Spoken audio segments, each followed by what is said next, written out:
Today, we're diving into the world of discrete probability distributions. This type of probability distribution deals with discrete random variables, that is, variables that can take on a set of distinct and countable number of outcomes. We'll begin by building on what you already know about frequency distributions. Suppose 20 students sat a multiple-choice quiz with a maximum score of 5. That means the possible scores can be anywhere from 0 to 5. Here is the raw data showing the actual scores of the 20 students in the class. We can create a frequency distribution table by putting the possible scores in one column and then the number of time each score appears in the other column. Like this. This frequency distribution table shows us the possible scores on the test and how many students earned each score. Now, let's take it a step further. Let's create a probability distribution table. It's a table where the probability of each score is stated. So, for example, the probability that a randomly chosen student scores 0 on the test is the number of students who scored 0 over the total number of students. That's 1 over 20, or 0.05. We can do the same for the rest. We simply find the probability of each score by dividing each frequency by the total number of students, 20. So probability x equals 1 is 2 over 20, or 0.1. Probability of x equals 2 is 4 over 20, or 0.2. Probability of x equals 3 is 6 over 20, or 0.3. Probability of x equals 4 is 5 over 20, or 0.25. Probability of x equals 5 is 2 over 20, or 0.1. This gives us a new table, the probability distribution table. Notice that if we add up all the probabilities, 0.05 plus 0.1 plus 0.2 plus 0.3 plus 0.2, 5 plus 0.1 equals 1. This is no coincidence. The sum of all probabilities in a discrete distribution is always equal to 1. Let's now use this probability distribution to calculate the mean, and then the variance of the test scores, x. The mean, or expected value of x, denoted as e of x, is found by multiplying each value of x by its probability and then adding the results. Let's calculate.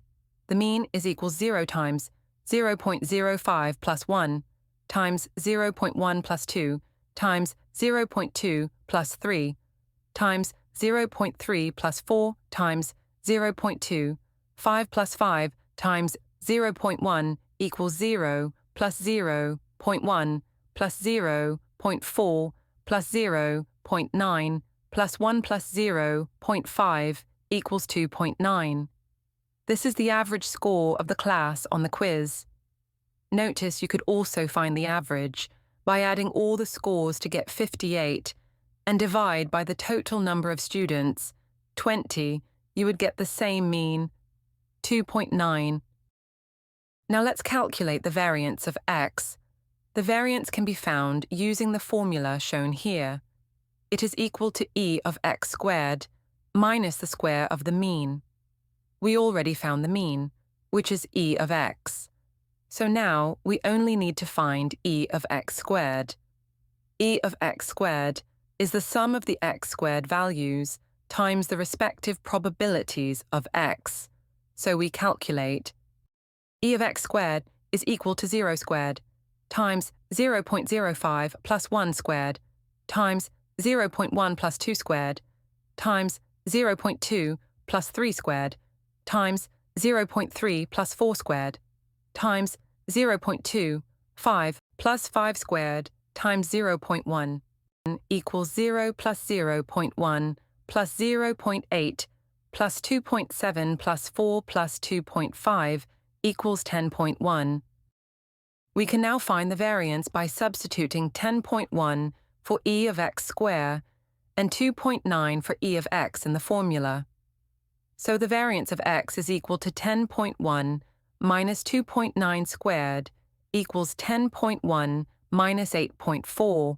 1 equals 1.69. By the way, if we need to know the standard deviation, it is the square root of the variance. So the standard deviation would be the square root of 1.69, which is 1.3. Another important skill is interpreting inequalities like probability of x less than a. For example, let's say we want to find probability x less than 4. That would be the sum of the probabilities for x equals 0, 1, 2, and 3. But here's a shortcut. Since the total probability is 1, probability x less than 4 equals 1 minus probability x greater than or equal to 4, equal 1 minus probability x equals 4 plus t x equals 5 equals 1 minus 0.25 plus 0.10 equals 0.65.